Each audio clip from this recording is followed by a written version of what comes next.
Just watch the damn podcast.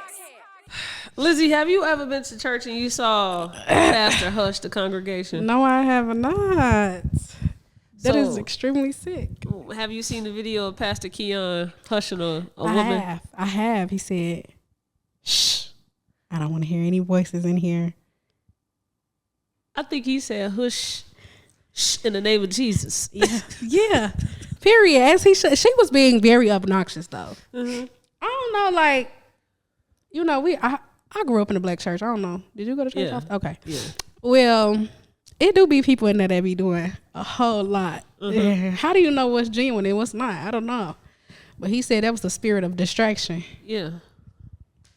Hey, he know his congregation better than anybody. But then I saw he did an interview. Yeah.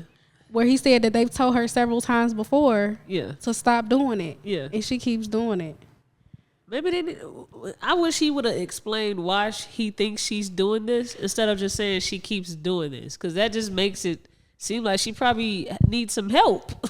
Like she's problematic. Yeah, like maybe you need to help her, Pastor. Or you should say like, oh, she could have Tourette's. I don't know. Like say somebody, give us a reason why you think she keeps having these outbursts in church instead of just saying, yeah, she keeps doing this shit and I need to bring order in my church. Well, I don't know. Sometimes people do that. Like when you be praying and stuff, they catch the Holy Ghost. Yeah. Be running around the church and rampant. And sometimes it do be for real. Like sometimes people be really invested in it be for real. But then other times people just be acting a fool doing it for show. So it's like, how do you decipher the two? Mm-hmm. But I guess they've asked her before to not do that, and she still does it. So I don't think he was wrong. I don't know who wrong or who right. I just thought that was hilarious and outrageous. I've never seen that happen in the church before. I've been around many services where people were running. They gotta stop. Full-blown laps. Run around the church, shouting for hours. Yeah. Crying and gotta put the white sheet over them, lay them down on the ground. Mm-hmm. So I've never seen a pastor hush or shush somebody from feeling the spirit within them. What do you think your reaction would have been if you were there? I probably was like, I know you not kidding. I know you kidding. I'm like, what? I know you lying. What? That is crazy. It probably would have caused more of a distraction. Like, I probably would have laughed. Like, yes, I would have laughed if I saw that shit happening. But also, I would have been laughing at her screaming out loud like that. I would have been laughing at both. Yeah. I would have been laughing at both. I don't know how he kept a straight face. Right. And he was singing too, and he went right back to singing in key. I would have cracked up if I was him. Yeah, that would have been funny. That would have been funny. The hush in the name of Jesus is what really got me. In the name of Jesus. In the name of Jesus. Jesus didn't tell you to do that. You did that. Man, why people keep blaming shit on God, bro? I don't know if I would say he blaming it, but he's saying like he's sealing and delivering it. Like, you better shut the hell up. Jesus ain't playing around this mug. You know what I'm saying? Okay, but just think about all the times people do say God was speaking to me today, and he told me to call you and tell you that you need to get up.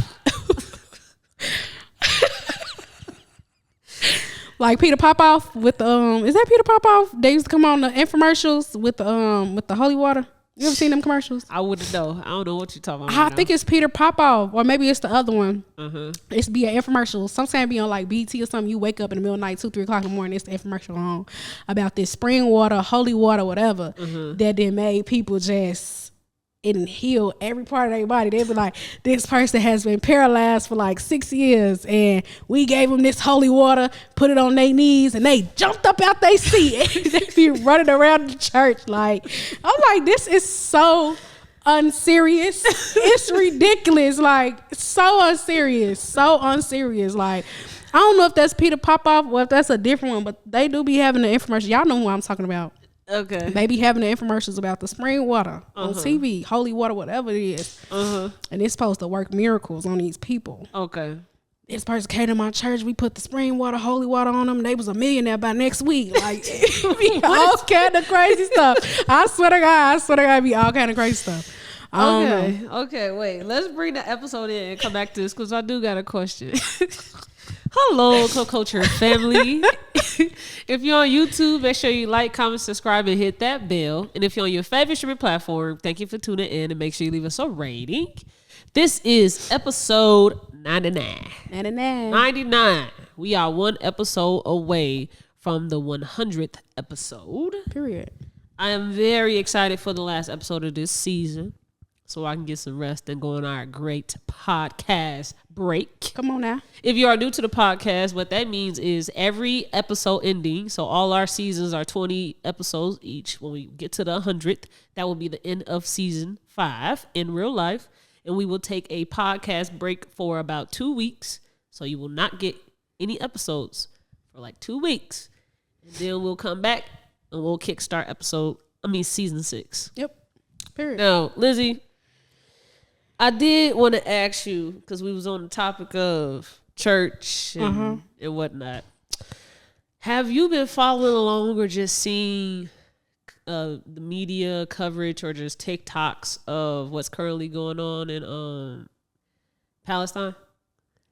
I have not been following. Okay. I have not been following. Well, I'm sure you do recall the multiple times it would be like an array of videos that will pop up on your For You page of just things that going on in Palestine. Mm-hmm. So right now, currently, that is happening where a lot of people are trying to keep eyes on what's going on in Rafah because Israel is claiming that they would like to cease fire and release hostages, but that's not exactly what they're doing. They're pretty much trying to paint a narrative to the media that that's what they're trying to do while they're also invading the last of what is left in Palestine of people.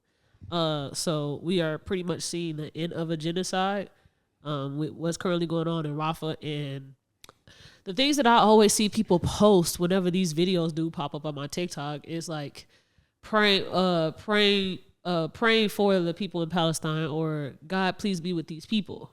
Right. And me, I've always had issues with religion because the idea of prayer it was intangible enough for me. And I just feel like a lot of the things that has come my way is because I went out to go get it. And those were the tangible things. Like I visually saw myself practicing every day for this particular skill. And now this skill makes money for me, like something like that. And so to be able to say like, God, please be with these people. It would hurt if I was those people and I see all these comments saying God be with these people, but every day is fucking terrible as hell. And it's like, damn, how are you supposed to just keep that type of faith during a time like that? And every time this becomes a trend again to post videos, people say the same, sending prayers, God be with these people. And it's like, this shit been going on for like 40 plus years. Like, where God been at this whole time? And when is God going to come? I could just only imagine how that same feeling of just like God be with these people and sending prayers were for many other acts of genocide like slavery, the Holocaust, and I don't. How do you feel about just like the call of prayer for something as traumatic and traumatizing as this? And all you can say is like sending prayers. How do you feel about that? I think some people say it because that's like the right thing to do, right? Because you're trying to show like empathy or trying to send some type of uplifting words their way or whatever. So for some people, I think it's like this is the right thing to do, so I'm gonna say it.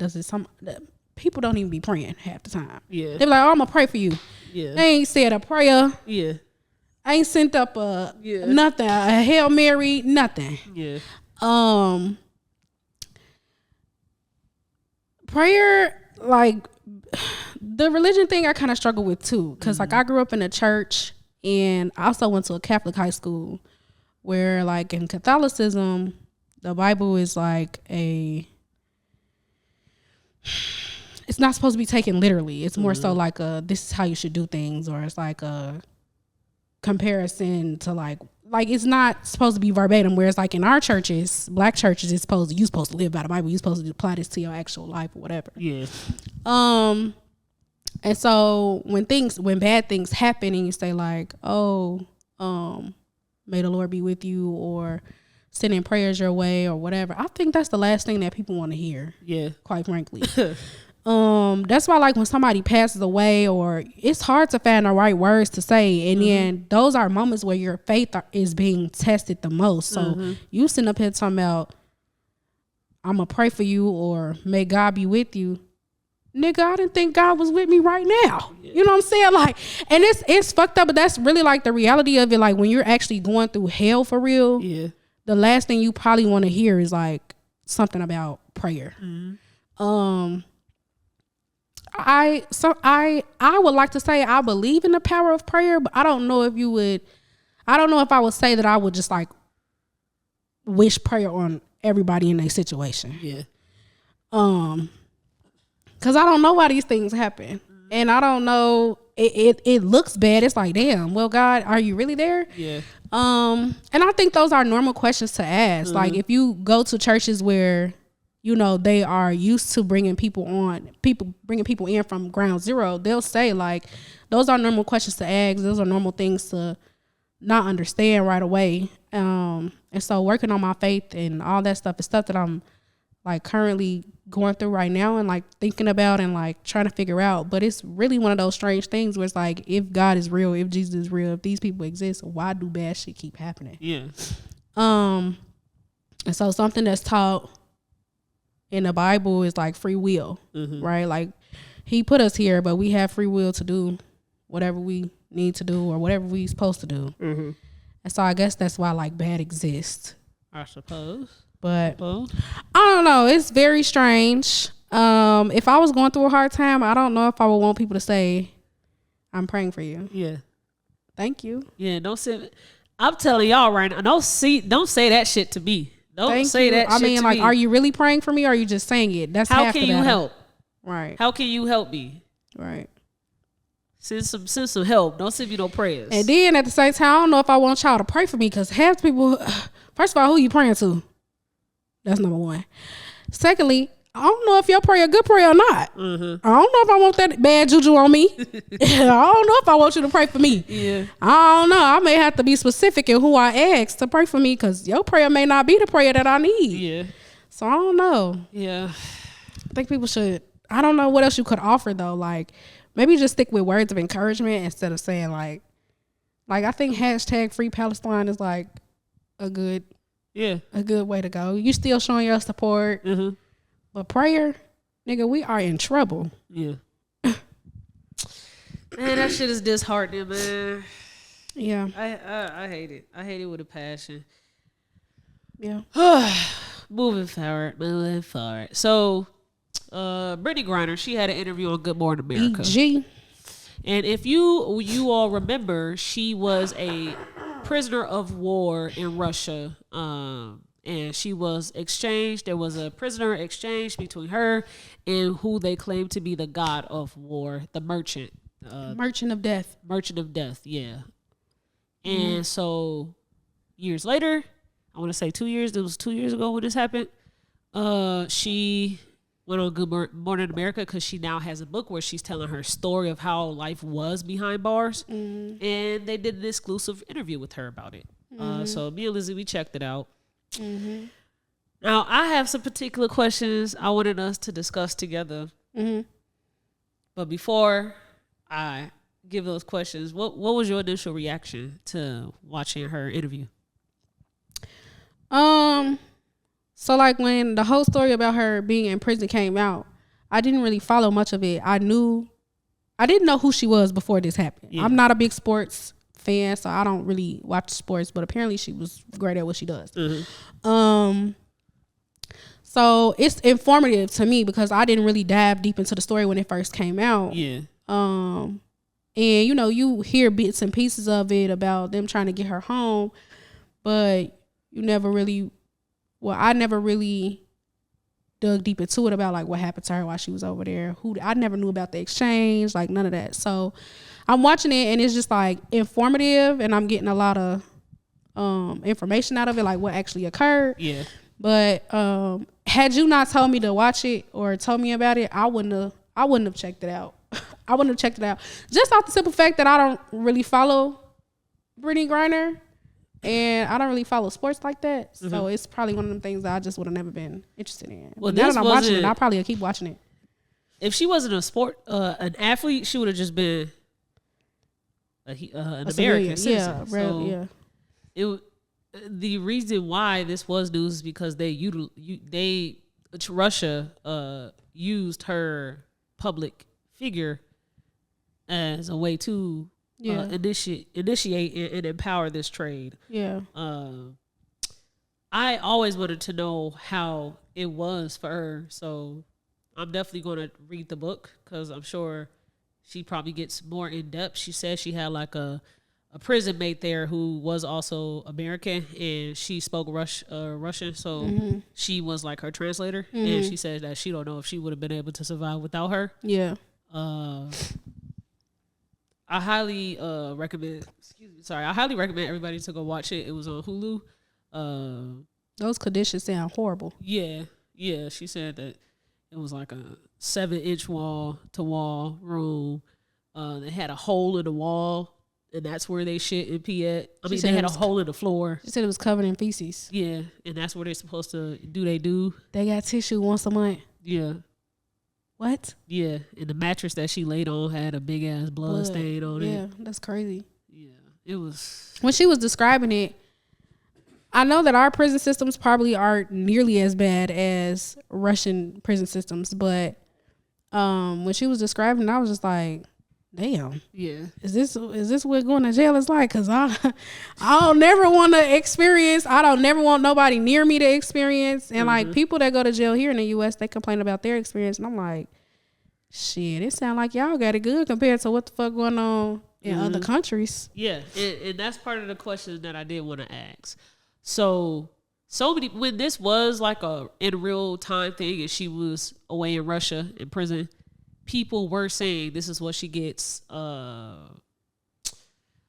She was protesting along with a lot of the WBA during the Black Lives Matter movement. They were protesting, wearing shirts and kneeling and whatnot. So they were trying to say, I bet you wish you were more of a patriot now, and this is pretty much what you get. Right. You have it so good here, right? And I'm sure she would agree that she does have privilege in America, because we all do. But what people do not understand is that the privilege that we do have here in America is because America takes from all of these third world countries, and the things that we do have here is because we're taking it from them.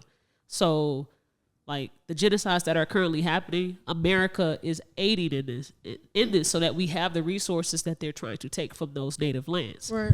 And so for you to say you should be more patriot, no, what's patriot is protesting against the government that we do live under, because what our government does is inhumane to all the other people that live outside of America. Right. And I don't think a lot of people really know that, that like the reason why we have running water, we're taking it from other people that don't have it. Like it's niggas, Michigan still don't have clean water. Right. And it's sick. It's so sick that there's this huge like disconnect between not realizing that you have to take for you to get to have what you have. Yeah. And we had that episode with Carlos that dropped today, and we had talked about like the only way you can be a millionaire and like this wealth gap that we do have is because you have to take from people to get there. And when you do get there, you don't give back because you feel like I've worked so hard for this. Right. All the people that work so hard to have what they have that you don't have is why you have what you have. They worked hard for that shit too. Right. So it's very like disheartening that we gotta continue to keep educating these damn racist fucks and people that are just ignorant about the things that they do have because they don't realize that you're taking from others to have this shit. Yeah. I used to question why do people flee here from like their countries? Because I feel like America is, I mean, we have freedom, but Yeah. it's kind of fucked up here, to be honest. I mean, like, it's probably less fucked up than like other countries, but that's only because, like you said, like we take from them, we get our shit from them, and then like they capitalize off of it here or whatever. But I always used to be like, what the fuck? What are they fleeing here for? If I could live somewhere else, I probably would, but I would have to get dual citizenship, you know what I'm saying? But it's just, and then of course other countries are like underdeveloped, and so like we will be more developed than they are. But Yeah. I'm like, what the hell is so great about America? This shit is it's buffoonery going on here, like literally right before our eyes every day, some bullshit. So. Yeah. But she did say in the documentary that she was happy to be home. She was like, I'm happy to be home because I guess I didn't realize how bad other places had it. I'm just like, well, I guess I have to go and figure it out myself. I don't know. Yeah, she also said that she will never play overseas again, and the one thing that she will do is play for America. Yeah. And I'm sure that nobody is acknowledging, like anyone that have sent her this patriotic comment, they're not saying shit now, and she's like saying like, I want to play for America. I want to prove to you all and win a gold medal, bring it back home. Right. Like, thank you for saving me, pretty much. So the question I really wanted us to discuss was, one of the things that I pride myself on is just the decisions that I made in life. I've been a pretty black and white person with like choosing what is right and what's wrong and just sticking to the code. So I was watching, who's the dude off BMF? Terry, the one that plays Terry. What's his name? I don't watch BMF. Okay. Sorry, but I know that y'all probably know his real name. Da Vinci. Da Vinci, that's his name? Yeah, that's Okay, his real name. I was about to look it up. So he had an interview where he had said, because his parents are, I don't think he's Native American. I think he's from maybe he's either Haitian, Nigerian, or Jamaican. It's one of those, right? And he was just saying how we're very spoiled here, and spoiled to the point where we're told it's okay to make mistakes. And back in his culture, they're told to take their teen lives very serious. What you do while you're a teenager matters. Right. And instead we're told, she's a kid. He's just a boy. He's just a baby. You know, let them have fun. And he's like, you need to take your teen years very seriously. Yeah. And I agree with him. I agree too. Right? Yeah. But I want to ask, why do you think we don't view like our adolescents that way, and we want kids to, I guess, be kids, make mistakes, right, and figure it out? Or we welcome mistakes, I suppose. I'll rather say it that way. I don't know why we, I guess you could say, quote unquote, baby or spoil, as he said. I think there's a downside and an upside to both of those perspectives. I think with him, a lot of those households, Haitian, Nigerian, blah, blah, blah, they're very strict households, but they also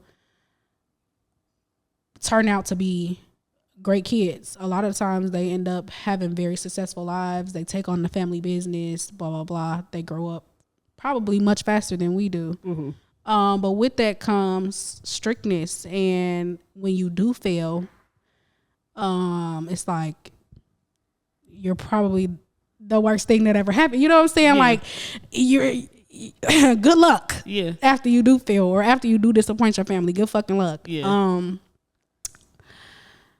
I think maybe a good balance between the two of them is probably the perfect space. I don't know why we baby or, oh, you're just a boy or they're just a kid. They'll learn.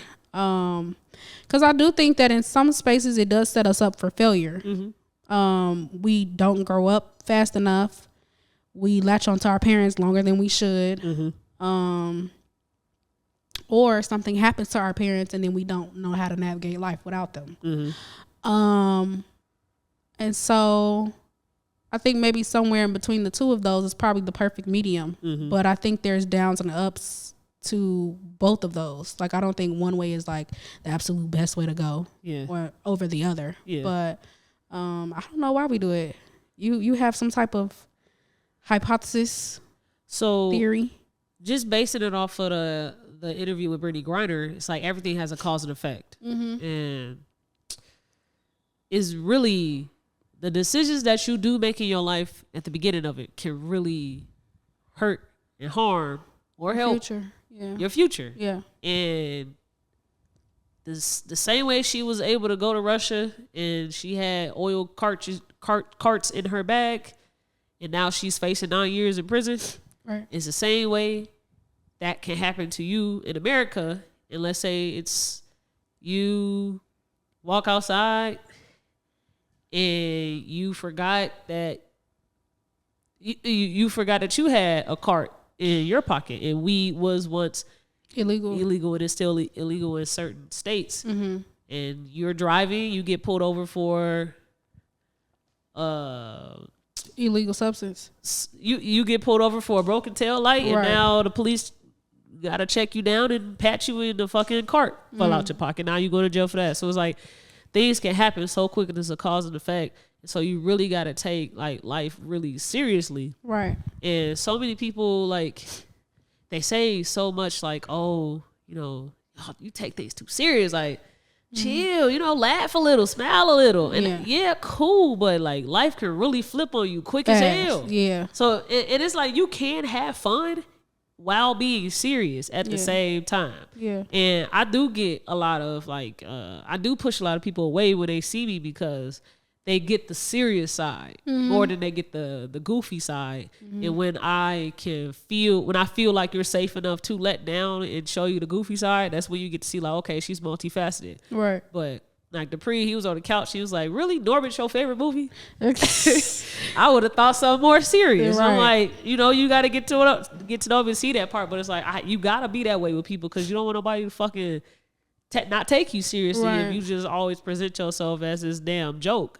And I think the happy medium is probably like, kids can be kids, let kids have fun, give them the time to play. It's like how this dog is, like how you have your dog and you let them sleep, you get them a schedule. She got the playtime, stability. She got the time when she go outside and poop.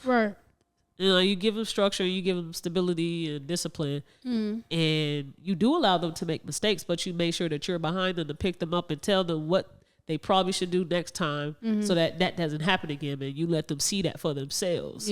Let them retain that information for themselves, so that it really does stick, instead of just like, I remember me and my girl was talking about like, what will happen if one of our kids was to get pregnant and they're young. And I'm like, she said like, if I can afford it, I'll probably help them figure out like abortion or something. I'm like, I probably would do that. I probably would have them figure out paying for it, and we're not finna pay for it. Like, make them have to own that responsibility. We can help them with like weighing their options, but to just solve the problem is probably not the way. And you just you guide them in the way for them to solve that problem on their own, but to just go save them and solve it, no. Maybe the first time, cool, but if it becomes a habit where they keep repeating the same behavior, you stop solving it for them and you let them figure it out. I agree, because when you keep solving it for them, then they keep depending on you, and they never really learn their lesson. Something I never really understood growing up in school, I don't know if you ever experienced this, but I experienced this a few times. Kids get suspended, and the parents will take them out, and they'll have the time of their life while they on suspension. Like, they'll be, you call them, they at the mall, they at McDonald's. When you was a kid, going to McDonald's getting a Happy Meal was the shit. Like, okay, you out here having a good time. Man, I got suspended. Give me that phone. I'm in my room. I'm in a cell.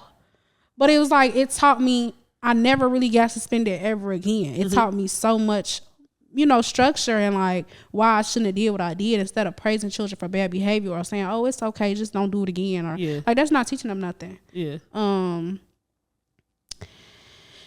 I think it sucks that something that wouldn't have been probably not as big as of a deal in the U.S. was like a really big deal to Britney doing that in Russia. I'm like, God damn.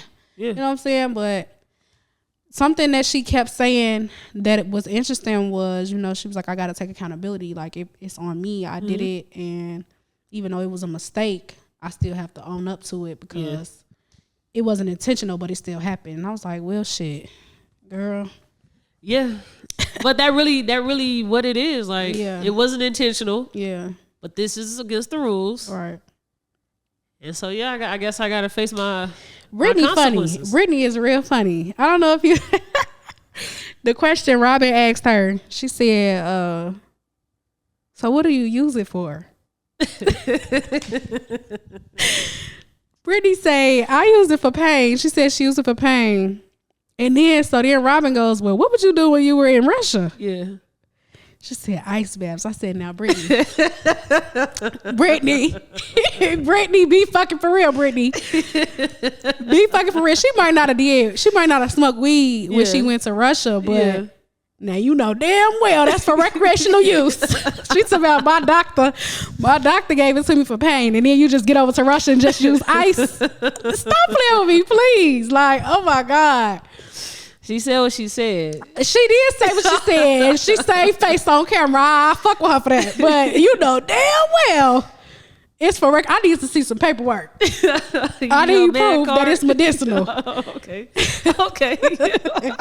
She was funny as fuck for that one. I said, okay, you quick on your toes, huh? You real quick on your toes. She said, man, I used ice baths. That bitch, you know damn well.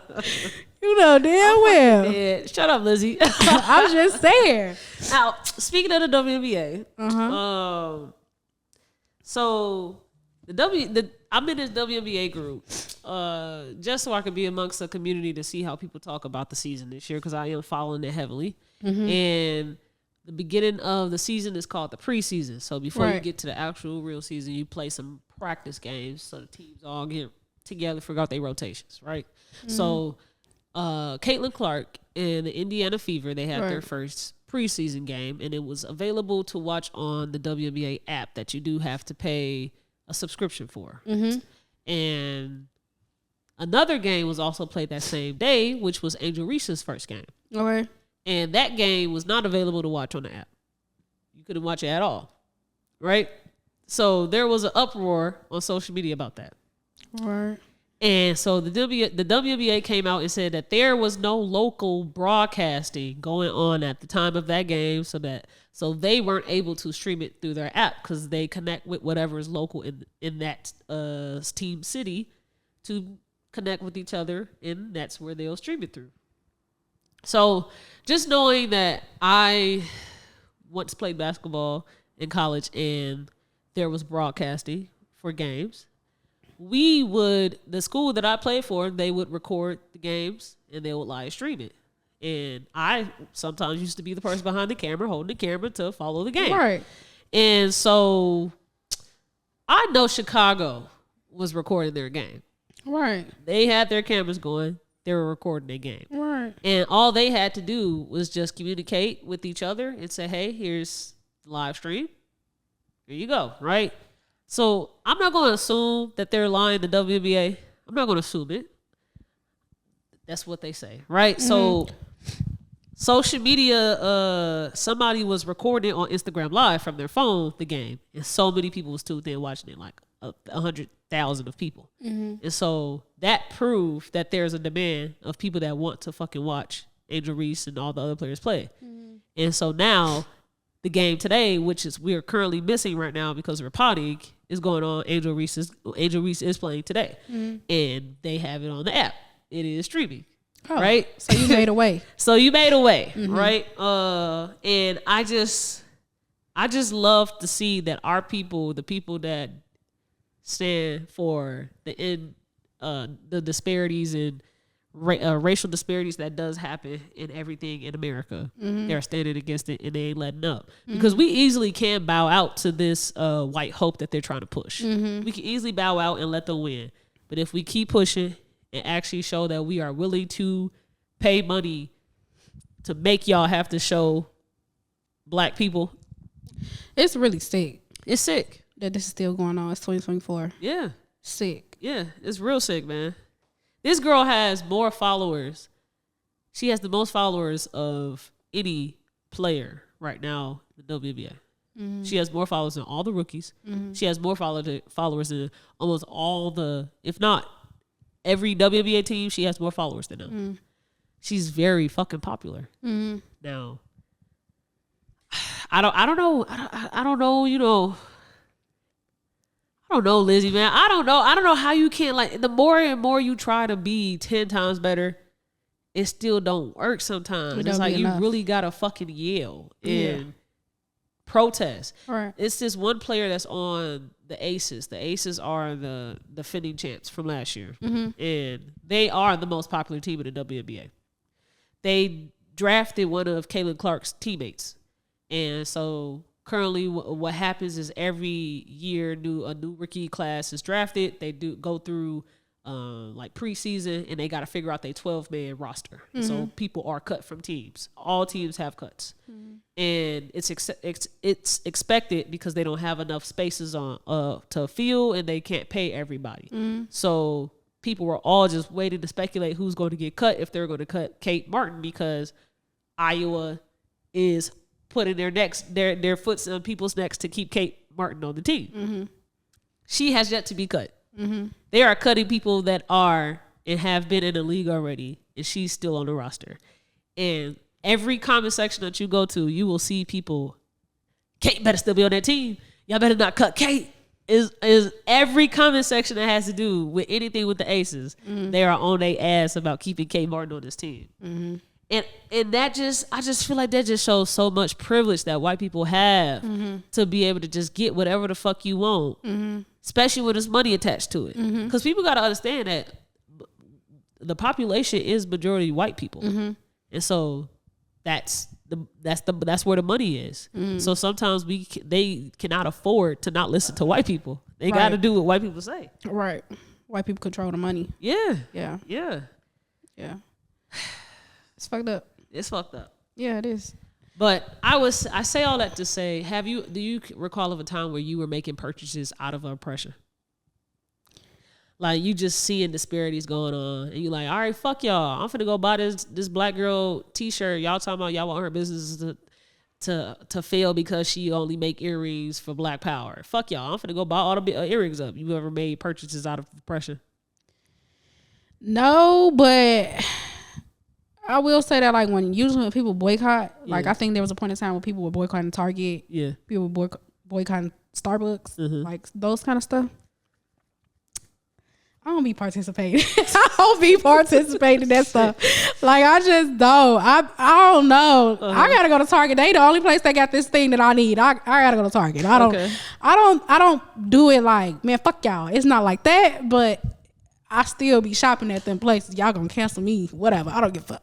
But no, I don't do it like to prove a point. But I do still shop at places, even though people be boycotting or protesting or whatever. Now, why do you continue to shop there?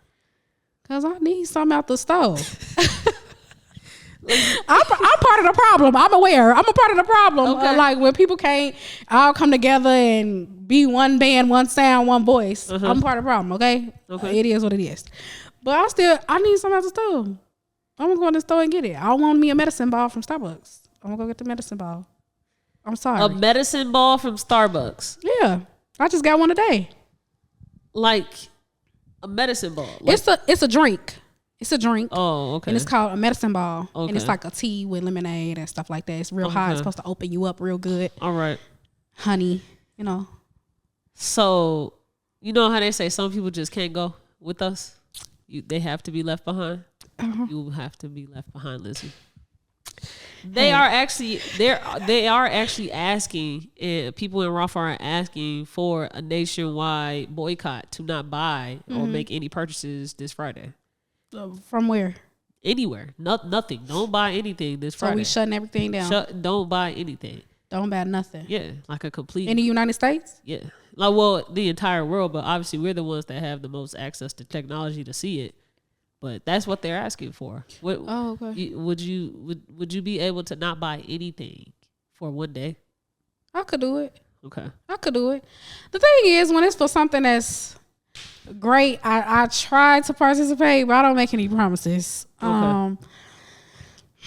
I guess we could do it. Okay. We could do it for Okay, well. I'm just being honest. I feel like I'm saying what other people don't say. No, everybody want to be. It's cool. Everybody want to be like, oh, I'm so perfect. I don't. You're boycotting Chick-fil-A. We're not going to Chick-fil-A.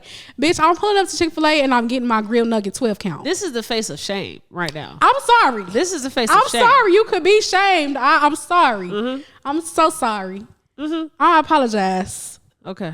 Don't apologize to me. Apologize to all the babies that's dead in Palestine. Oh my God, not the babies. Yes. Now, Smile. moving forward, I have made multiple purchases out of oppression. Okay. Multiple. And I fucking hate that I'm doing this because, like, the fuck, I don't even use a lot of this shit. I just be buying shit, don't never fucking use it. Yeah. This one girl that made this damn journal. She put it on Amazon. And I know she got like 4 kids, and she made a post about like ready to commit suicide and shit one day. And I went to go buy her damn journal just because I just wanted her to want to stay alive for another day. Like I just be doing shit like that, and it's like you can't just take one day to not buy some shit. I can. Okay. I can. All right, May 10th, this Friday. Don't buy anything. Don't purchase anything. Don't pay a bill. Well, I ain't gonna lie. Pay your bill. But don't purchase anything. You can go a day without paying a bill. Yeah, you can. You can let it. They're not gonna come and get your the shit next day. Yeah. But, you know. Okay. Now, I do want to share some good news, though. What's the good news? So, I ain't gonna say what goes on in my job, but just know that we are very happy about this news. Okay. Gen Z is consuming less alcohol. Gen Z is us and younger. Okay. Gen Z is consuming less alcohol than any other generation ever. That's crazy because I just said the other day we some drunks. Really? Yeah. Okay. Because I saw, I don't know if I shared it today or yesterday, but I saw Arizona, the drink is coming out or came out already with hard Arizona drinks. Yeah. And I was like, we turn everything into some hard shit. Simply hard. Arizona hard. Mike's hard. Like it's just, everything is just hard seltzer. Yeah.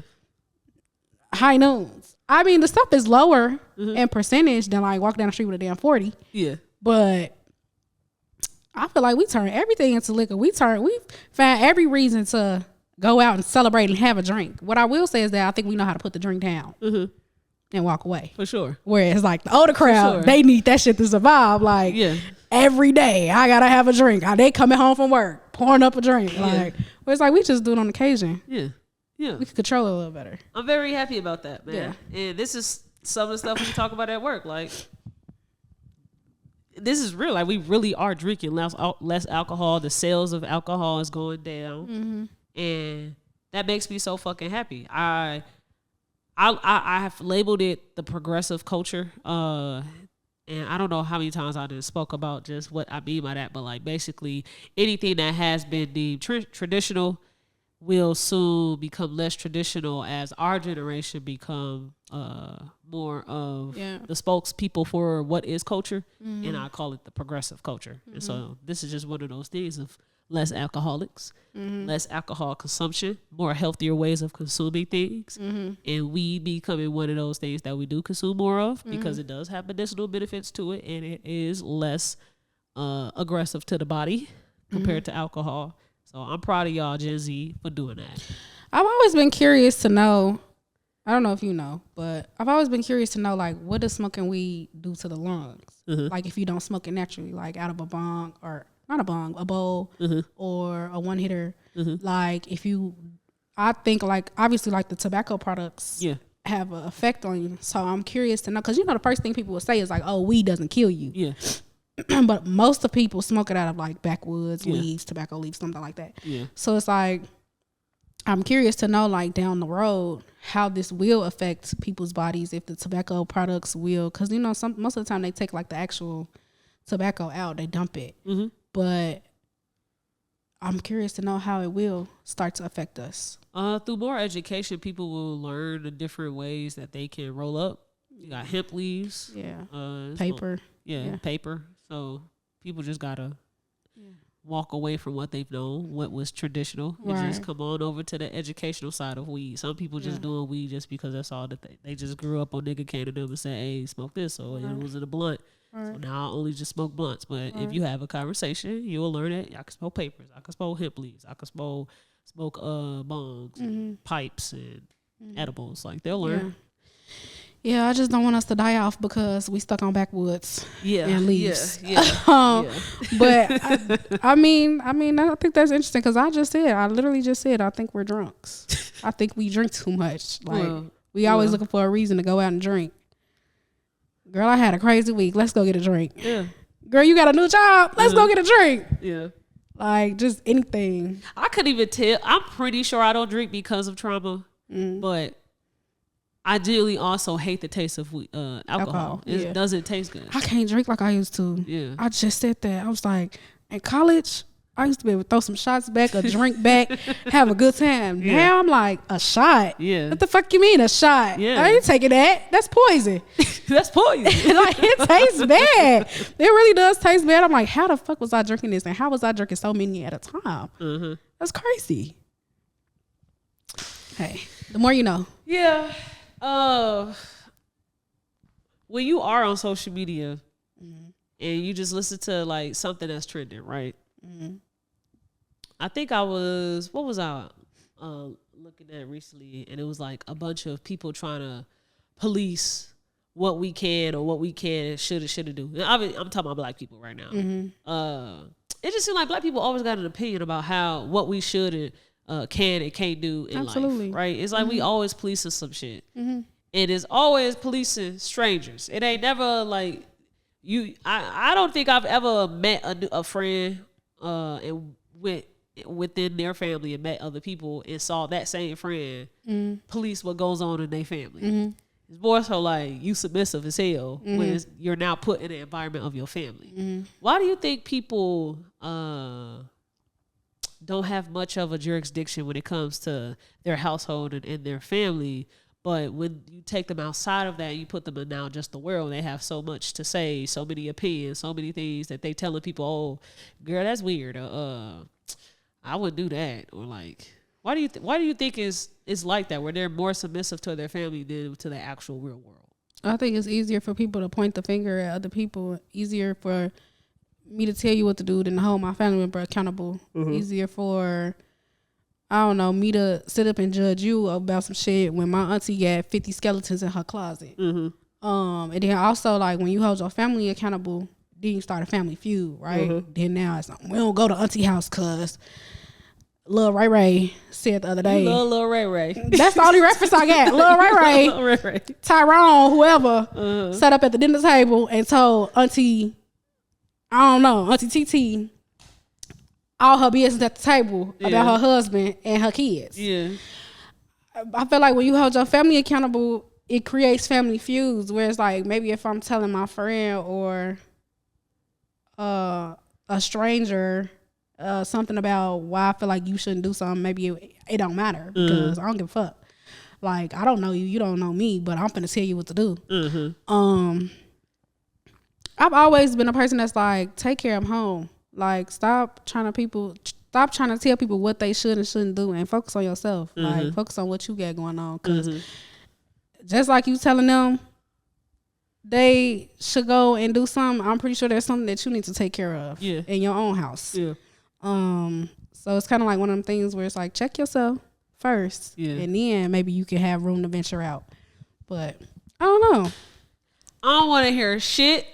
No unsolicited opinions from a nigga that can't stand up to their damn parents or to their damn sister. I ain't trying to hear shit from your ass. Stop talking to me. Go handle your issues with those niggas first before you want to come tell me what you think I'm doing wrong. All right. I agree.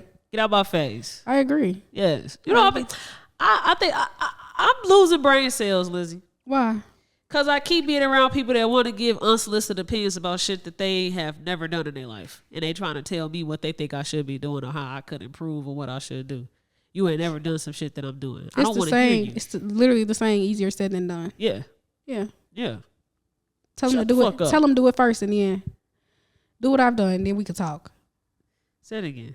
Do what I've done and then we can talk. Okay. Until then, shut the fuck up. Say that part again. Until then, shut the fuck up. Okay. All right. Okay. Cool. Okay. Got it. Good. Thank you. Literally. Okay. Yeah. Okay. Question, because when we was in college, and you was on your little single shit. You used to say that you didn't know how to flirt. I don't. Right? I still don't. Okay. Maya, not you doing this to me right now. Okay, go ahead. Have you ever not been somebody's type? Like you did push up on something. You tried to put yourself out there and they told you, or you insinuated or assumed, you feel me? I'm probably not their type. You've ever been in that type of position? Rarely do I push up on people. Yeah. Because don't do that. No, I don't push up on people because it's just like, one, I feel like it'd be weird. But also like, if a person say something crazy to me, I'll probably lose my top. I don't know. I think that I'm everybody's type? No, but I don't really put myself in them positions to find out. Usually people come to me or I just don't. I don't know. So how do you think you would react if you was to find out, or this person tells you, hey, you're not really my type? How do you accept that response? How do you receive that? Okay, go to hell. Why you gotta go to hell? You ain't his type. You ain't his type. I mean, go to hell. I mean, I don't know. Like, I'm the Puerto Rican princess. Really? Where are you Puerto Rican? The baddest bitch. You know what I'm saying? So I look a mess right now, and I'm better than Nicole, so not too much. Oh, that's why you don't look Puerto Rican. Okay. Puerto Rican princess. You know what I'm saying? Okay. But like, I mean, probably realistically, for real, if someone was like, "Oh, you're not really my type," it's probably like, oh, "Okay, I wish you the best." Then I'm gonna say in my head, "Go to hell." But I mean, like, "Oh, yo, mama ugly." You know what I'm saying? Like, I don't know, but I don't know. I've never really put myself in that position to be rejected or experience rejection because I suck at flirting. I really do. I really, really do. I really suck at flirting. Like, guys will say stuff to me and I'll just be like, I'll freeze. What am I supposed to say? Or I'll say something like, me and my cousin laugh about this all the time because I was working out at this gym and she was like, she had went with me to a session before and she was like, that guy likes you. And I was like, I don't think so. Like, you know, I don't really pick up on the signs very easily either because I'm not a flirt. Yeah. And so she was like, no, that guy likes you. And I was like, I don't know. She was like, keep me posted. Let me know how the next class goes or whatever. So I went to the next class, and he asked me for a ride home. And I was like, huh? He was like, can you give me a ride home? I was like, what? Yeah. I'm like, is this nigga really asking me for a ride home right now? Yeah. Like, what are you talking about? He was like, yeah, my car broke down, and I was wondering if you could take me home. I looked at him, I said, we've all been there before, and walked away. But like, and so me and my cousin always laugh. She's like, no, you did not say that to him. I said, yes, the fuck I did. Been there before? We've all been there before, and I walked the fuck away. Oh my God. No, you cannot have a ride home. And why do you think that's a good place to start? See, I feel for him right now because it's like, as a man, you don't want to reveal. As a man, don't come to me and talk to me about a fucking ride. You ain't got no damn car. Talk about your car in the shop. But it's like, I do need a ride home, though. I don't give a fuck. There's Uber, there's Lyft. I mean, if you're going to try to flirt with somebody, you got to come with something a little better than that. Okay. Can I take you home? Then what? When I drop you off, you going to say you going to come inside for a little bit? No. I don't even know you. You don't even have a car. Come inside for what? You live in a dungeon. No, I'm bad at it. But those are things that happen in my life where I don't have like the best response to stuff. And I don't know what I'm supposed to say. Like, what was I supposed to say to that? Yeah, I'll take you home. No. I mean, you feel me? What would you, I don't know what you should say. But obviously you can say no, right? You can say no, call it a day. That's the easy answer. But if you was to say yes, you do have to consider, is this a creep? I'm about to have a stranger in my car. Exactly. Just met you today. What you talking about? Can I get you a ride home? You couldn't ask nobody else in this workout class. You've seen them 50 times. You asked me? Yeah. How do you even know I have a car? Yeah. What if I got a damn, I don't know. knowing niggas, some of them really thought that was some game too. Saying that, like, yeah, man, and that's bad. Can you give me a ride home? We could talk in the car and shit. And then on the flip side, like, I'm naturally like a friendly person, and so sometimes I don't pick up on people flirting. Yeah, I just think it's casual conversation.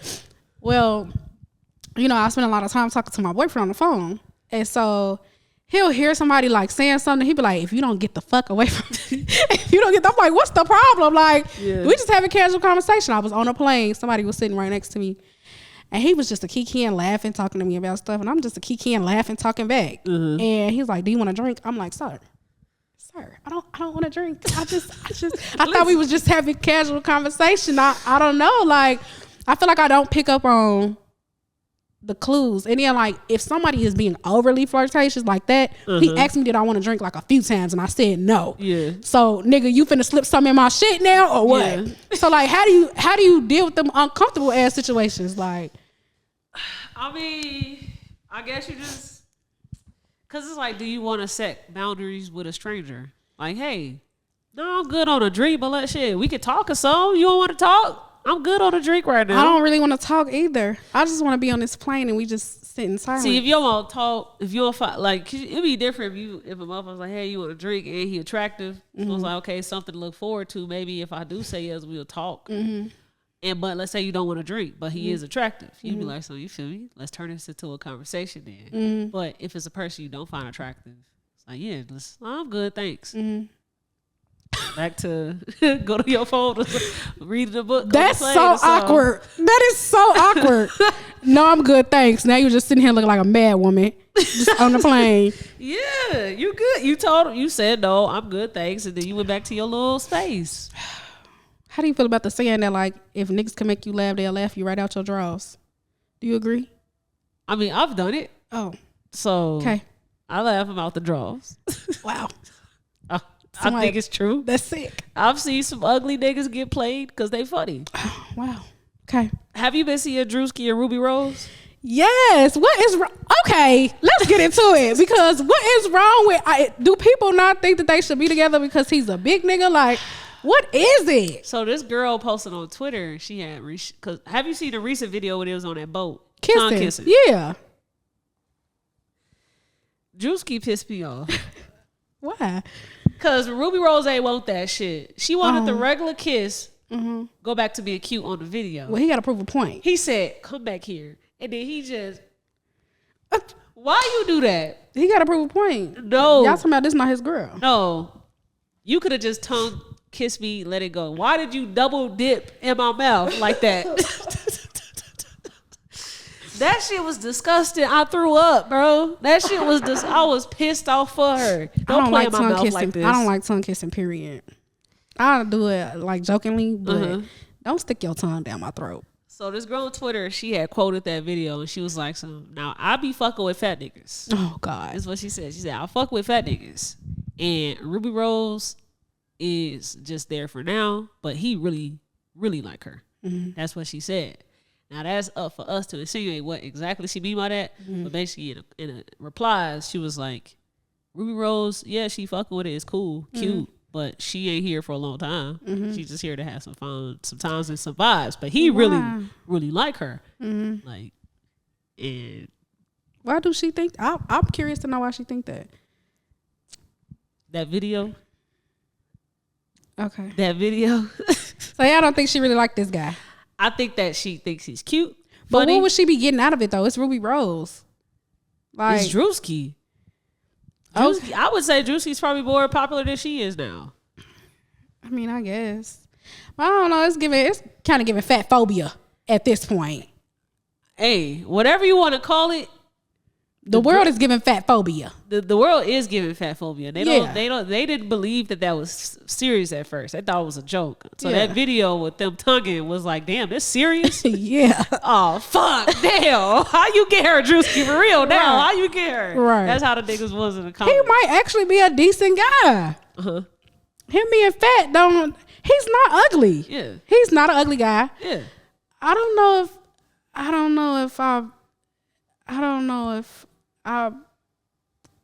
if I would talk to him if I had the opportunity to. but he's not an ugly guy. Yeah.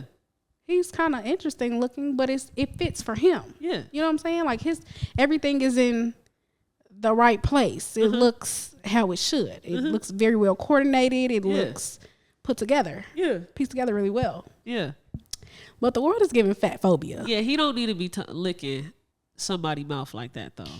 That like it's certain shit you shouldn't do if you a big nigga. I'm sorry. Wow. You shouldn't lick my mouth like that. Why? What if he like tongue kissing? My dog, she comes and she licks my hand. Okay. She trying to get the remnants of whatever scent she got on my hand, right? Okay. That's what he was doing to her mouth. Okay. Just going crazy. Some people like that. It's one thing to tongue kiss, but it's another thing to just dip your tongue in my mouth. He was dipping his tongue in her mouth like it was a pond. Well, you know. You can't do that as a He's fat a jokester. nigga. I'm sorry. He's a jokester. Yeah, you playing too fucking much now. That's what she was like, you playing too fucking much now. Like, just peck me, nigga. Don't do that. Don't do that. I just want y'all to stop being fat phobic. Lizzie, do you not be like, okay, you doing some shit like me, right? Mm-hmm. Let's say I'm over here, cause you've been seeing the videos of people like stuffing their backs and shit on TikTok, right? Yeah, with the big backs, the big back trend. Yeah. And so, would you say that there are things that are big nigga shit and skinny nigga shit, like? That's some big nigga shit to be doing right now. Obviously, it's fat phobic to think that way. Right. But have you ever been like, all right now, you finna really tell me put that little skimpy ass skirt on right now? You've never had these type of situations happen? No. I don't know. I don't really talk to skinny niggas. I don't really like skinny niggas. Maybe that's what's... Okay, there's fat phobia. What's on the other side of that? What do you call skinny phobia? What do you call that? What is the actual word for that? I don't know. But maybe I'm on the other spectrum of fat phobia. I don't know what the word is, but okay. I don't really care for small niggas. I'm good on that, actually. Man, I'm trying to think anything of under 250 is like a small person thing, like a skinny or a thinner person thing. There's like, this is ideal for a thinner person to do, and you see a fat person trying to do it. It's like, come on now. Are you kidding me? I'm trying to think of. I don't know. Something. I get what you're trying to say. Like, okay. Because this does blow the fuck out of me. Let's say we in a tight space, and you see a bigger person get up and try to get past all of us. And now we close. Shut up. Now we closer to the wall. You're like, damn, you ain't want to wait till the elevator dropped. Let us all get out first, then you get out. Why you crying? Because why you crying? big people really do. Did you do that? It is. Oh my god, that shit really does burn my bubble. Like it be. I get pissed off. Yeah. Cause why would your big ass do that? No, I feel you though. Why would your big ass do that? You knew do damn well. You knew damn well though. Something happened to me like that for real before. Like I'm sitting in this restaurant. It's a newer restaurant. It just opened up. We was eating brunch. Yeah. This man big as hell. I mean big. Yeah. Sorry to all the big people. Okay, I've been there before. But I've been big before. I'm definitely bigger than this. Everybody's sitting down enjoying their food. Yeah. It's not that many routes to go to get to his table. The server is small, his the server is small, his girlfriend is small, so everybody can fit through. Yeah. So everybody in the restaurant turns around and they're looking like, how is this man gonna fit? What is gonna happen? Well, he proceeds to just go. Just like his girlfriend, the server, did. And he can't get past. It just stops. And so everybody has to get up and stop what they're eating, move their chairs out of the way so he can get through. But it's just like, there had to be another way for us to go about this. Okay. I don't know, but I understand what you're saying. Like, why would you think that for 2 seconds? Like when people go to Six Flags and get on the rides and they're over 350. Save yourself the embarrassment. Yeah. Why would you go and get on this damn roller coaster where the harness has to come? You know you need to be on a ride where the harness only come on your legs. Yes. And barely that. Yes. Why would you go and get on that ride and the harness? Now somebody that's big will say, well, why don't they create bigger seats for us? Yeah. Sir, this roller coaster ride has a weight limit. We don't want to die. Yeah. Let's just... Okay. Yeah. Yeah. Okay. But I feel like some people do be fat phobic. It's okay though, y'all. It's okay. Okay. I guess everybody like what they like. Yeah. Yeah. But it's given that a fat man can't have a cute girlfriend. That is something that would get me to fight you, is when you start invading my space and just being rude about it. Right. Like, I don't have nothing against what you choose to do with your weight. But when you start exerting force, stop. Stop. What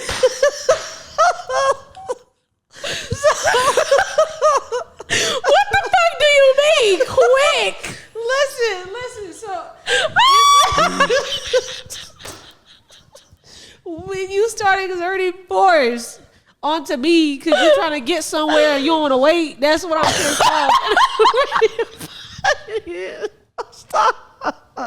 I'm trying to be politically correct right now. Holy fuck. Okay.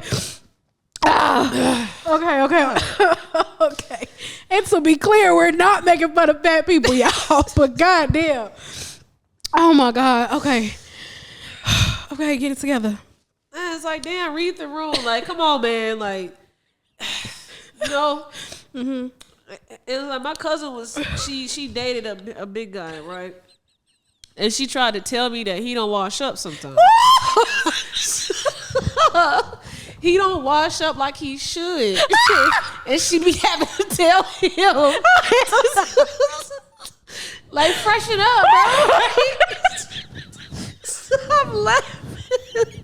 Freshen up. And I always wonder, like, as you have more pounds on your body, does it become more difficult? Like, do you need to wash up like more times than you would? Yes. Okay.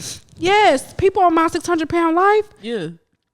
They need help in the shower. They can't. They can't wash themselves. Okay. But the bigger you are, you know, the more body odor you hold. You know, because you sweat get trapped up under Yeah. You gotta clean that shit, or you're gonna smell. You're so serious. You're gonna smell sour. Okay. Yes. Okay. Yes, absolutely. Okay.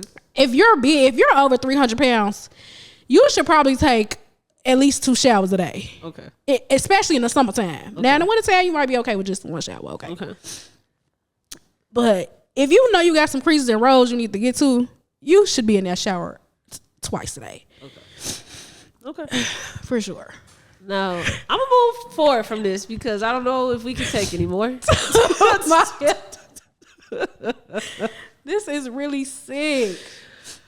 Okay. I'm praying for Ruby Rose and Druski relationship. I hope they see many years together. Oh my God. Now, I went to my homie's bridal shower over the weekend. Somebody's getting married. Who's getting married? Yeah, shout out my homie Reese. Shout out my homie Simone. Oh, I don't think I know them.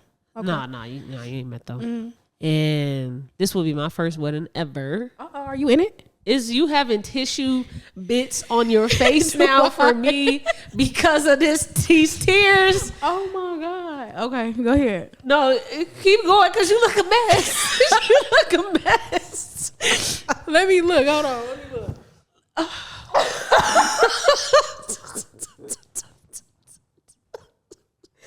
Oh my God. That's why you need Kleenex and not tissue. I'm sorry. That's all I got. I went to their bridal shower. It was great. They had fun. The wife is beautiful. She is such a ball of joy. But so many people had canceled on going last minute to her event. And she still made the best of it. And boom, cool. Now, I also spoke about how my sister's baby shower was. Okay. And so many people did not go. Right? Baby shower? Yeah, to the baby shower. Okay. And so I posed the question now. Do you think that we are less socially interactive with one another to the point where we don't even want to come to events of loved ones? Like, I love you, you love me, we care about each other, but I don't want to be around you anymore. I'll just love you from a distance, and we don't got no issues. Like, why aren't people coming together anymore? I think it's a couple of things. One, I think that our social batteries just be drained. Like, once we finish the week and stuff, it's hard to, like, be like, okay, I'm going to get up and go do something. The second thing I think is that we're a generation that's about like protecting our peace, protecting our mental health, and like sometimes we have selfish moments, right? Where like maybe if you're going to the event and there's somebody that's going to be there that you have an issue with or something like that, you choose to like not go because you don't even want to like put yourself in that social space to have to deal with that. But yeah, I think our social batteries just be drained sometime. And then I feel like traditional stuff is like kind of starting to fall out a little bit, I guess you could say. Like, baby showers have always been really popular. Yeah. But if the family is feuding, then a lot of people don't show up to stuff like that. I think the idea of the village has also kind of like diminished a little bit. Yeah.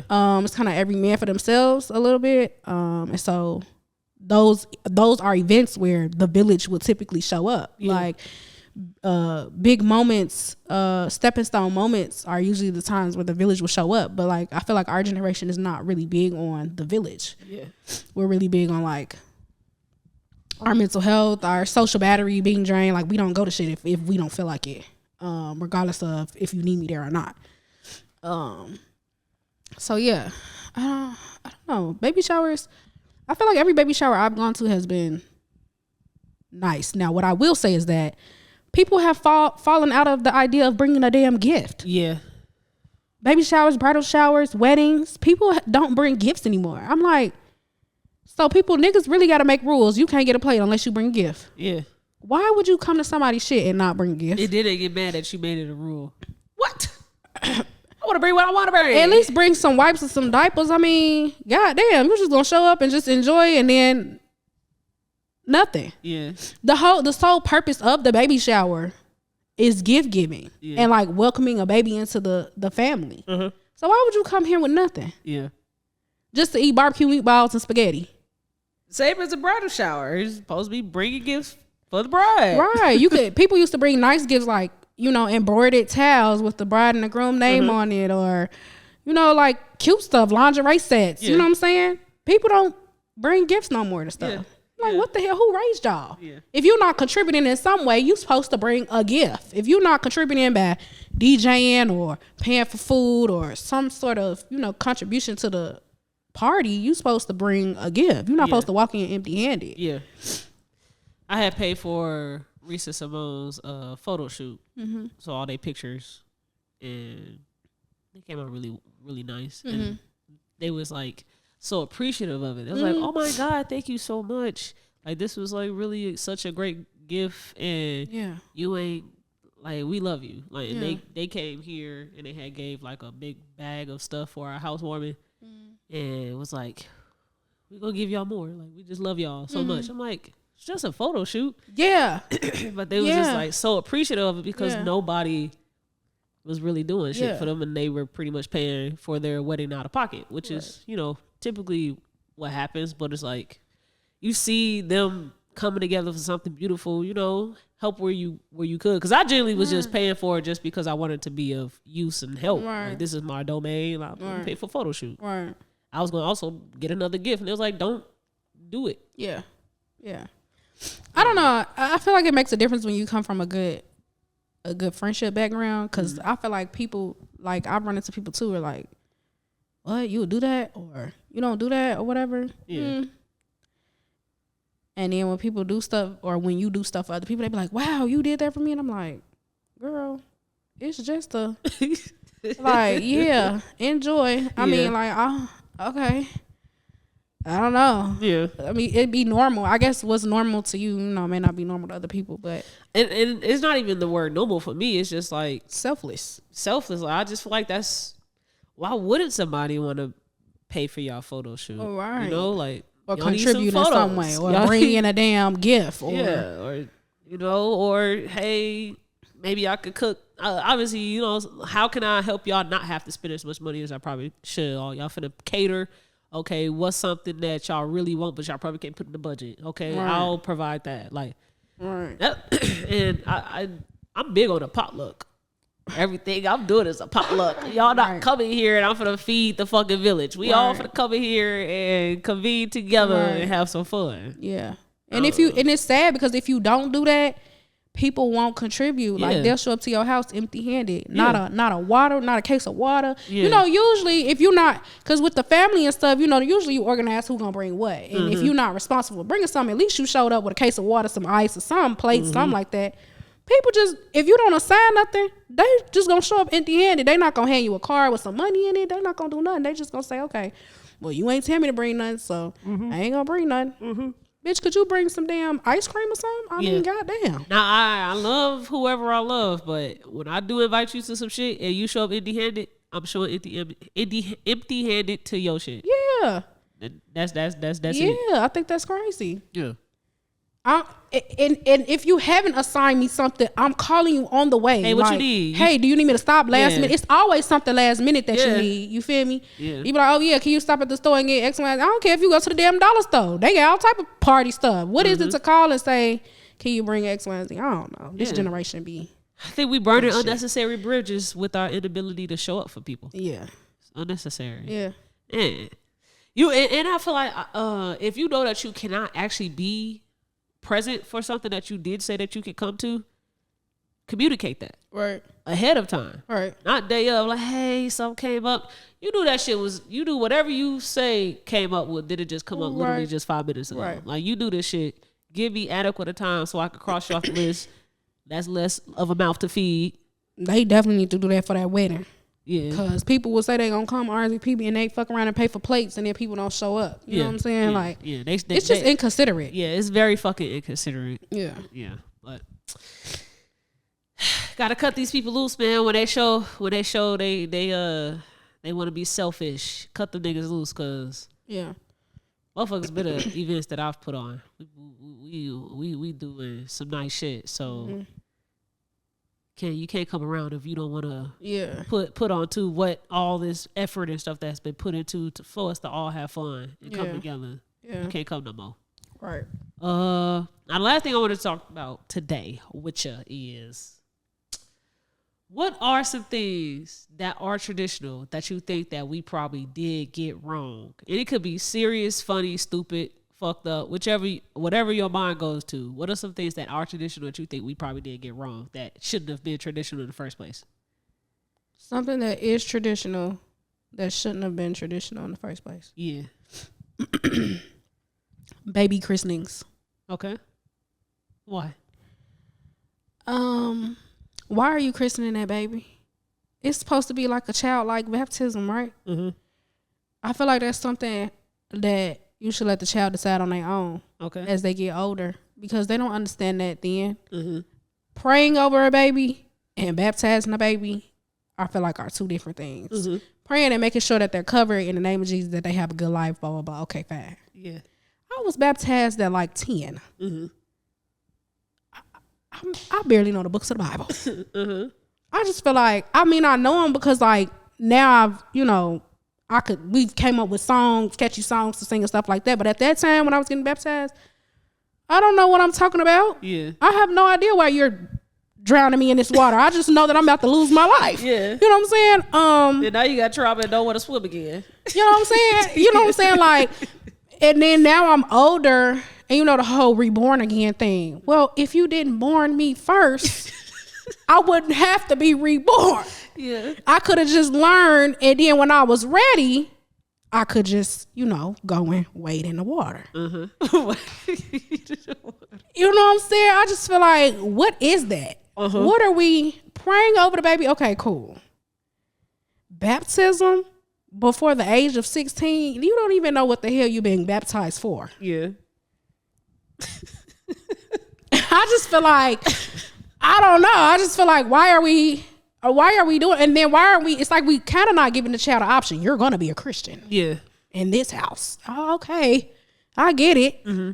But can you just let the child grow up a little bit so they understand why they're doing what they're doing? Or you just going to force it on them, you said?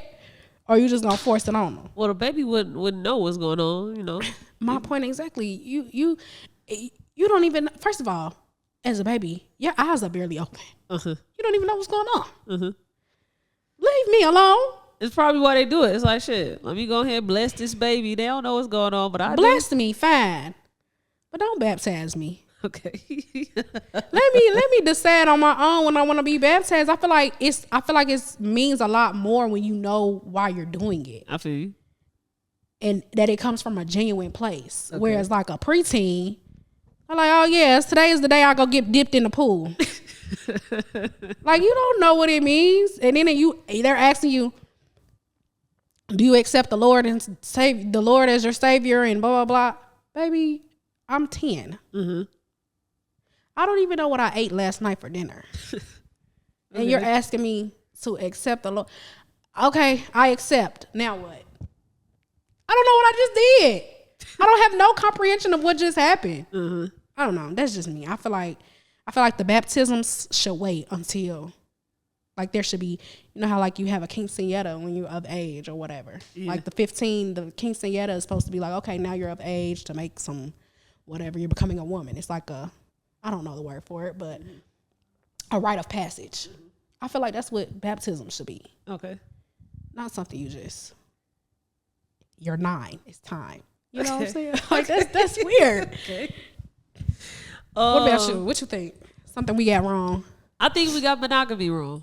Oh, here you go. Here the fuck you go. I think we got monogamy wrong because you need to go live in a third world country. Listen. Now, do I think that people can live together and be together with one person for the rest of their life? Yes. Right. Mm-hmm. But I think that it shouldn't be the only thing that we teach people is monogamy. Mm-hmm. I think we should teach people all types of love practices, okay. Right? Whether it's polygamy, I don't know what other words outside of polygamy, because polygamy is multiple, but monogamy, polygamy, whichever one it is, I think you should expose people to both of those ways of love, right? Because I've always had issues with thinking, because movies would show that you fall in love, you got that soulmate out there, you just gotta find them, right? And so some people, if they don't have like guidance in their life, they might think that is the truth. I just gotta wait for my soulmate.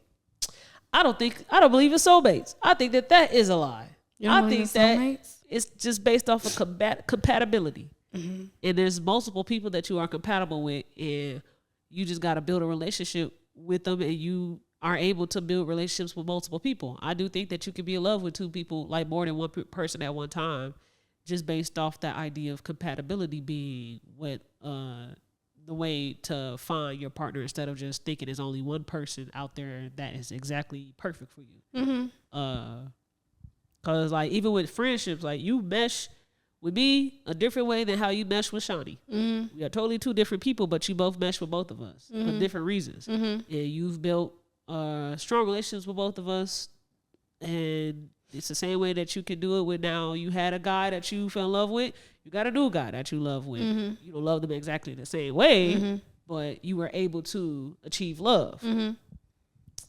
I just think that we got monogamy wrong. I think that you should, or just the way that we teach monogamy, we taught that wrong. I don't think that we taught it in a way that we taught it like real, like constricting. And it should be open to like, there's more than just one person out there for you, instead of just, you just got to find your person. your person could be persons with an S, and it's not just one person. So, if your girlfriend agreed to be in a polygamous relationship with you, you would do it? No. Oh. I don't want polygamy. I want monogamy, but I don't want it how it's traditionally like taught to us. So how do you want it? I want it to be like, if we was to ever invite somebody into our bedroom, that's not monogamy. Right. Technically it's polygamy, but it's like, it's just that one time or whenever we want to do it, but it's not we're inviting a relationship with another person. Now it's just that one time we wanted to invite somebody over, we have fun with them. Okay. But monogamy, you can't do those things. You can't? No. Why not? That's not monogamy. You're allowing somebody to come into your sanctuary now. And y'all 2 people relationship. You only supposed to be with one person. Why are we sharing a person? That's not monogamy. That's not traditional. Okay, maybe it's not traditional, but I still think it's monogamy though, because when you dump that person, they go home. Whoever taught you that? Whoever taught you that you could be in a monogamous relationship and invite people into your relationship? Nobody taught me that. Nobody, because it's not traditional. Nobody taught me that. That's that. why I'm saying I think we got that wrong.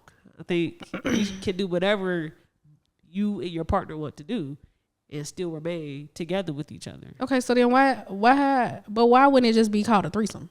Why is it? It is a threesome. Why but is it now that's polygamy? Not typically because what we teach that you should do with monogamy. You shouldn't invite people into your household. We don't teach people to do that. Man, look. Okay. All right. Yeah. I always wondered, did we name the wrong stuff? Like Amerigo Vespucci. I think that's the person's name that named America, that America was named after. Mm-hmm. Like, did we name certain things the right stuff? Was that really what the name should have been? Like, dogs, we keep calling it a dog. It's like, nigga, that's not what I am. Oh. But we named it that. Right. I always wonder if we got those things wrong too. We could over here call this shit a dog. Right. It's really Zakiki. I don't know. even though there's a lot of known information in the world, there's still so much unknown. Yeah. Like, there's still a lot we don't know. We're humans and we just came here and just started naming shit. Yeah. And putting things in organizations for our brains to understand, but we could be wrong about a lot. Yeah. Yeah. Yeah.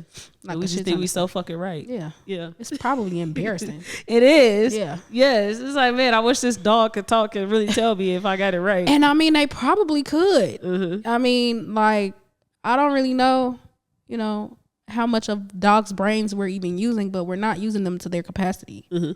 So if we did, but we don't use our brains to capacity either. Yeah. So we don't have the ability to do so. We have to tap into like full range of our brains yet. Yeah. So imagine if we could. Yeah. And imagine if dogs could. Yeah. They probably could talk to us and communicate. Yeah. All the shit that we've done and we've only had like 11% of our brain. Yeah. And we was able to do genocides. What the fuck we could do if we had 100%? Right. It'd be crazy shit. It'd be dangerous. Yeah. Yeah. Sure. Yeah. Yeah. Damn. It was. Oh. Okay. This is the last topic for sure. Okay. I had a real lesson with relationships happen for me over the weekend with getting a new dog. Mm-hmm. I have a dog. Mm-hmm. And I didn't want a dog. Oh God. At all. Okay. My girlfriend has been crying for this dog for a year now. Okay. And this is something that I felt like I had to listen to her on and just give in to, regardless of my feelings. Mm-hmm. And I do not still enjoy having a dog right now, but she enjoys it and I enjoy seeing her happy. Mm-hmm. Right. And so I had a conversation with a person and we just talked about how they once had a moment with their partner where they did have a conversation. And it was more so about if we were to ever get pregnant, what would we do? Mm-hmm. And they both said we probably would keep the baby because we know that we're not in a position to have one. Mm-hmm. But when they did become pregnant, the woman kept the baby. Okay. And so the man grew resentment towards the woman because he feels like she lied to him. Mm-hmm. This is not what we said we would have did. Right. Done it. And so I think that happens a lot. But I think it happens a lot too. Yeah. And I was like, damn, bro, I feel you, man. And it's like, she just felt like, you know, God told me to keep this baby, and so I had to listen to him. That's what she said. So what do you do in these types of situations where you choose yourself or you choose love? Because yourself don't want this fucking baby, don't want this dog. But your partnership that you have, the other person, they do. It's like, when do you feel like, okay, this right here is something that I just have to remove myself from what I want and just give in to it? Because if not, this could make or break our relationship later on. It could. Yeah.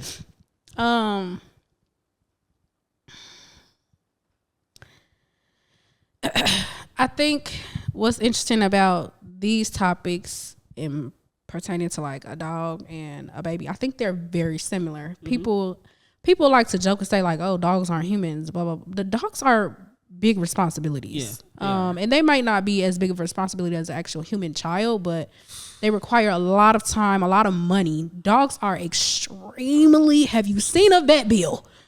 If you haven't seen a vet bill, shut the fuck up. But Lizzie, dogs I would have a baby right now over the dog. Literally, dogs are extremely expensive. Babies, it's crazy because I kind of just had this conversation earlier about, you know, women going ahead and having a child when a man has voiced like, this ain't the time. Yeah. I think as the person who decides to go through with it, or the person who's wanting it, you have to accept like the consequences that come with it. Or I don't know. I just feel like it's a fucked up situation to be in, obviously, right? Even with the dog, it's like, okay, she wants a dog, but you don't want a dog. Those responsibilities of that dog primarily should fall on her. It should. But ideally, our life don't fit like that. And I'm the primary caretaker for most of the time with the dog. Yeah. I work from home. Well, so it was like, I understand you growing resentment towards the person. Because it's like, this shit right here heavily affects me. Yeah. I mean, and in part, it's you trying to be selfless, right? And saying like, okay, you know, I'll do this because this is something you want to do. But on the other part of it, it's kind of selfish if you have to spend like majority of the time. Yeah. Unfortunately, I feel like we do a lot for love. Yeah. We do a lot for love. You find yourself compromising in places that you thought you would never compromise in. And sometimes it does come around to bite you in the ass, and sometimes it works out. What I will say about the dog is that my mom did not want a dog either. Yeah. But she now loves my dog, and she hates when my dog is not home. Yeah. You probably won't hate having a dog for a very long time.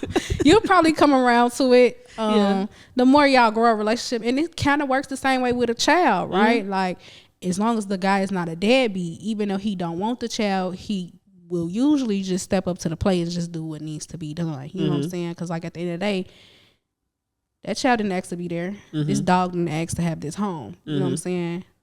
So eventually I think you will come around to it, just like a dad would come around to having another child that he didn't really plan for. Yeah.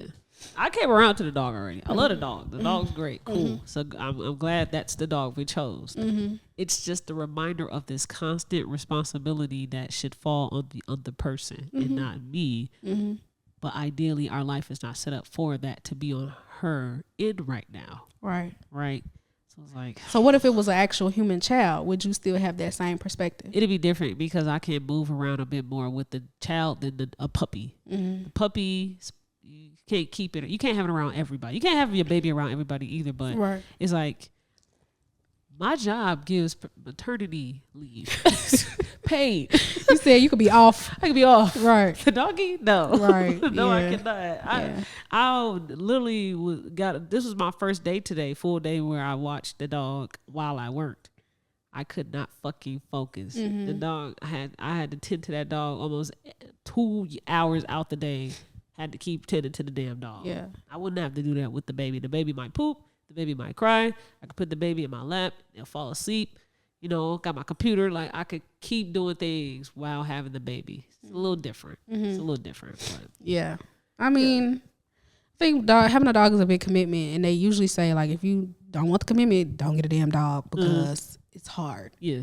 And they are very expensive. And I would say like, oh, look in your local area for dog daycares, but that's also expensive. very pricey. That is very expensive. Yeah. So we're gonna figure it out. But I found that was interesting, just the parallel between my friends' situation, my situation. Is like these are the conversations we don't actually have. It's just that those real sacrifices you do make in relationships for it to flourish and last. Right.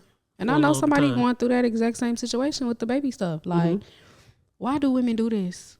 Why? And it's like, okay, I understand too that men made a rational decision to have unprotected sex. Yeah. But if y'all had that conversation, or mentally and financially you cannot afford another child, why are you? Who are you trying to prove a point to? And God didn't tell you that.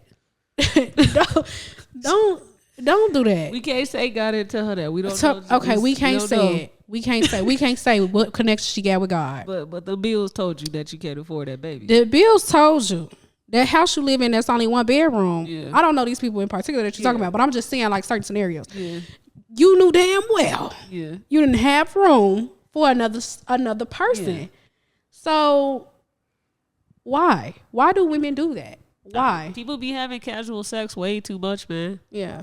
We can't. It's like I see both sides. You can't. The guy, I see your side, bro. And if you've had that conversation, you know that you've had that conversation about what you're going to do, and you don't follow suit with that conversation. That's flawed. Yeah, that's fucked up. Yeah. Cause I told you like, I feel like they did the right thing in having that conversation prior to. You know what I'm saying? You're supposed to state your intentions and what you're ready for and what you're not ready for. Yeah. And if y'all both agreed on something and you go back on the agreement, that's kind of fucked up. And then these are the same women that'll be the first to call men deadbeat fathers. Yeah. Or, you don't step up to the plate, or you don't have the money. So, well, bitch, I told your monkey ass I didn't have the money 2 weeks ago when you told me you was pregnant. Yeah. Why the fuck you think I got $1 million now? And so this is why I be so angry at women sometimes. It's like, just as much as you are pounding that man about having unprotected sex, about having sex with anybody, about not being smart about who he's having a child with, also register. You signed your name on the dotted line too. Yeah. The moment you did it, and you mentally, you know what you got going on. Why the fuck would you do that? Now let's say God did really speak to her. Okay. He could have. Yeah. He definitely could have. What do you say to that? You a damn fool. You a damn. What do you say to that? Oh, you a damn fool. Like, I mean, disrespectful. Some things are in God's plan, right? Yeah. Some things happen for a reason, and there's nothing we could do or say about it. Shit, sometimes you get to the abortion clinic, they tell your ass you too far along. Yeah. At that point, you just give up and just say, all right, I'm just having this damn baby. Or, you know what I'm saying? Some things you maybe she do really feel like God spoke to her. I can't really say that. I can't say that he didn't. That's fucked up of me to say. I take that back. But I feel like some people be over abusing the whole God came and told me you ain't been to church in 12 years. You see what I'm saying? You don't even your connection with God, your Bluetooth connection with God is so far apart. You's a damn lie. You a damn lie. God told you you ain't step, and this is back to the baptism. Stop it. You gonna have to have a real serious conversation with that damn baby and tell that baby, yeah, I had you because I was trying to keep your daddy. So I'm like, come on. God told me to keep you. And it's fucked up because then you bring a child in a fucked up situation. You got to get it out the mud. You got to figure, you know what I'm saying? And granted, people will say like, oh, there's no perfect time to have a child because you could be in a perfect situation, have a child, and everything can fall to shits. But it's just knowing and having the sound mind that you at least tried your best to bring them into a situation that was already leveled versus like, you got a job that pays $10 an hour and your rent is what, $800 and you be struggling already. Why would you throw a child in the mix of that? For sure, man. That's fucked up. For sure. I want to have more conversations with people that are in relationships coming on the pod and just ask them, what do you think are some sacrifices you had to make in your relationship, and how did that waver your relationship in any way? Or did it waver your relationship? I'm dealing in with any one way? right now. Okay. Weed smoking. Okay. That shit is working my motherfucking nerves. Okay. But I'm trying to be cool.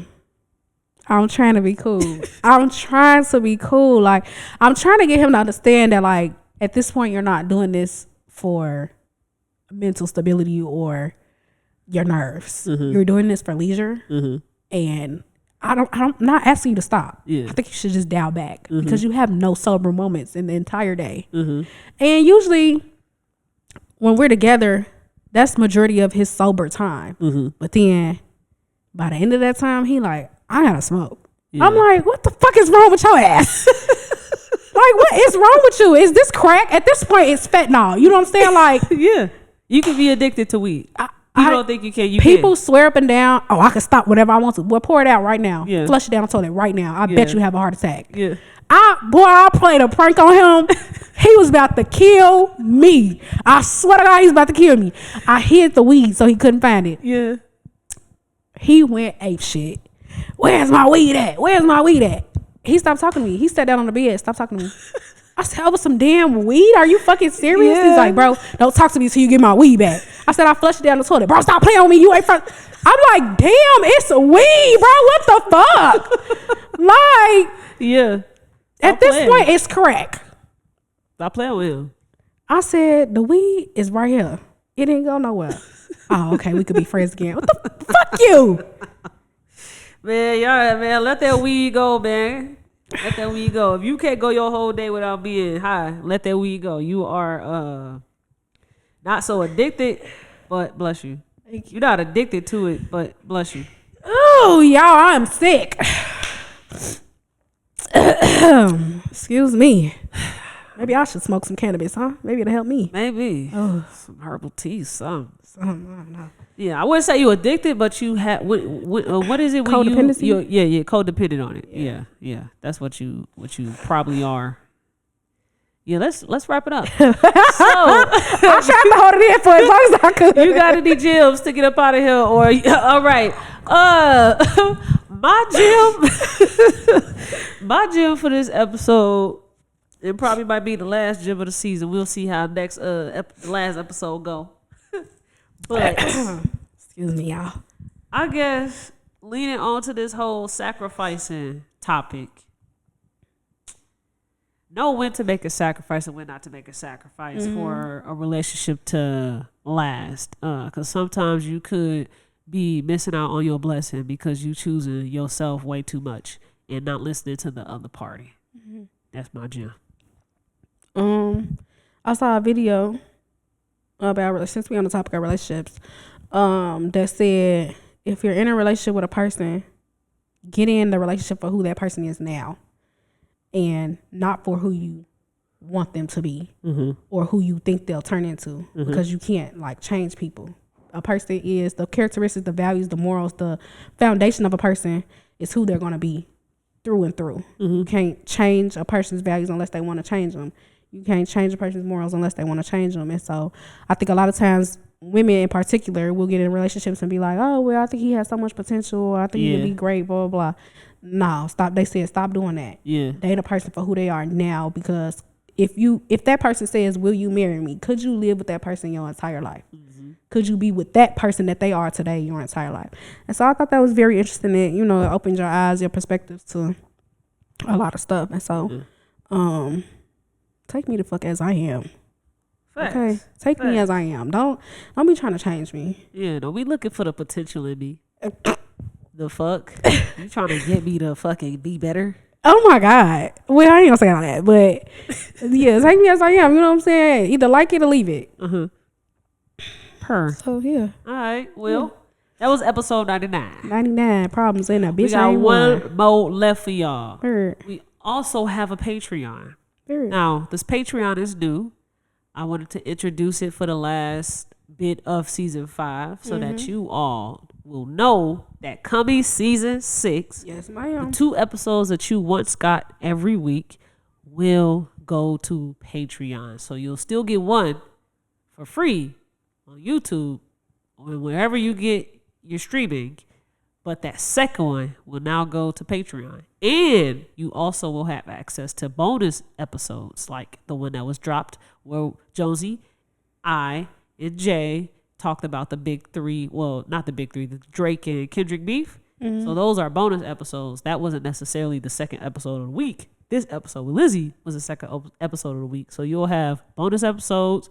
You'll have the additional episodes. Whenever we drop those every week, you'll have it on Patreon. You'll have access to our Discord, which is another app where we'll have like all our community of club culture supporters, listeners, and us all on that app.